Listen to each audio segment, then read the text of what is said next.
Hey guys, Foxtrot here with a video on how to improve your dynamic decision making and how to use that to get more advantages and obviously to therefore win more games.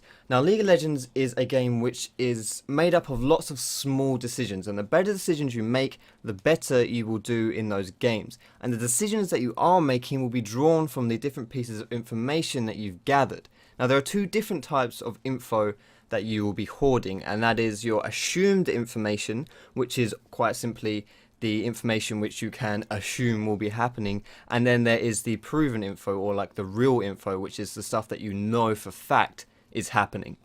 And obviously the latter of those two is a far more reliable source, and therefore if you're making decisions off of that kind of info, then those decisions will most likely be better than making a decision based off of assumed information.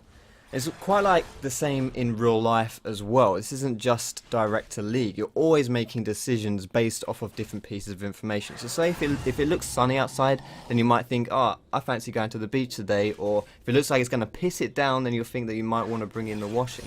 All that kind of stuff. Now, how you adapt your decision making, or like I said at the beginning of the video, dynamic decision making, based off of the information that you have gathered and how the information changes, really will help you to get better at League of Legends. So I just wanted to use this clip here to kind of demonstrate this point and see how dynamic decision making is used in a good context. And this is a Diamond rank game that I played a little while back, and right off the start I was just doing a level 3 clear, which is a pretty standard thing. You do a buff, a minicamp, and then a buff. And as soon as you do that clear, you're faced with a choice, like a decision. You have to make a decision. You know, the two big decisions are, do I keep farming or do I go gank or do some PvP kind of stuff? Now I've decided that because I am Kha'Zix, who's pretty strong early on, I may as well go do some ganking. And now that I have made the decision that I want to go and gank, I have to kind of think, well, what do I want to do? Do I want to, where do I go basically? Do I go top lane? Do I go mid lane? Do I invade? Do I counter gank? What do I do? Now looking at the map, there's no point going mid. I'm not going to be able to gank Zed there, and Orianna is safe because she's got a ward, so I don't need to really worry about her. Looking top lane, I can't gank Irelia, she's pushed too. However, this Zac isn't necessarily as safe because even though he does have it warded, it's a long lane and he could get jumped on and Vi could come out of nowhere. So I'm using assumed pieces of information as to where Vi is. Right now I'm thinking, I'm going to go and counter gank top lane because I assume that Vi has started at her blue buff, done a minicamp, and then done red buff. Very similar. She's mirrored my path basically. So I assume that that's what she's done, and so I'm looking at it from her point of view. Where would she be going? Where would she want to go? And Zac is the perfect place for her to be ganking. It's pretty easy to gank for an Irelia because she has a nice CC. Zac is massively overextended, and top is quite a long lane, so it's easy to chase someone down to get a kill. So I assume Vi is going to go top, so I go to counter gank here. I try to go through the lane to set up a counter gank so that when she comes, I pop out the bush, surprise, we kill her, all that lovely business. However, she shows on this mid lane ward here, so my assumed information about Vi wasn't necessarily correct, and now, however, I have gained a piece of proven or real information because of this ward. I know what she is at mid lane here. So she shows there for a very split second, but I see it because I'm paying attention to the mini-map, which is something you always should be doing, especially on jungling.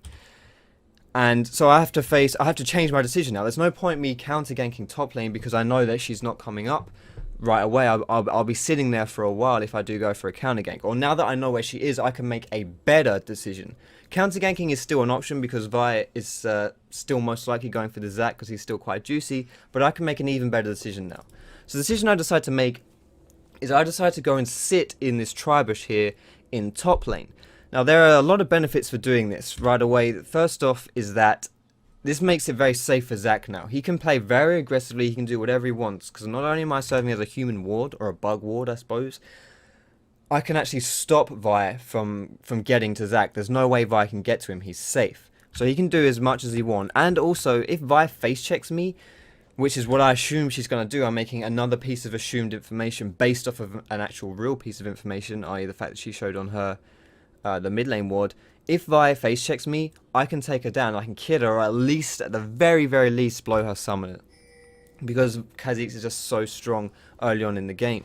So when she does face check me, if you see here, it takes her a few seconds before she even responds to me, before she even realizes. Now this is actually very, very common. Like I said, this is a diamond rank game. People are not paying attention. This is like the beauty of having someone face check you, is that most of the time they're not looking at where they are as a character, they're looking at where their destination is. Like she was probably watching top to see when a good time to go and gank that Zac would be. She's not looking at herself. So I get a few free hits in before she even starts reacting. Now if this happens in Diamond, imagine how it would happen down at the lower leagues, like Bronze, Silver, Gold, wherever. I mean, it happens all the time. Human error happens a lot in this game, and you have to accommodate for that. And like I say, I may not have been able to kill her if she did immediately react, although I still possibly could have killed her if I had been able to chase her with summoners, but I definitely would have blown her flash. So this really, I kind of want to wrap the video up a little bit here, but this video was just my, you know, like I say, dynamic decision making. I was looking at what I thought would be a good idea. I was trying to think from Vi's point of view, you know, where would she be going, what would be a good place for her to go, and by making it work, I managed to get off a counter, or I managed to trap her. I take her double buffs, I kill her early on, and that really sets her far behind, and so now my lanes are free from early pressure from Vi. So I want to wrap this video up here now, guys. So thanks very much for watching. If you enjoyed it, feel free to give it a like, and you can leave a comment discussing this topic or ask some questions and stuff. If you really liked it, then you can subscribe to me, where I put out more educational League of Legends content with a bit of entertaining stuff on the side as well. You can find me on my Facebook, on my Twitter, and you can catch me streaming on Twitch as well. All those links will be in the description. But thanks very much for watching, guys, and I will see you in my next video.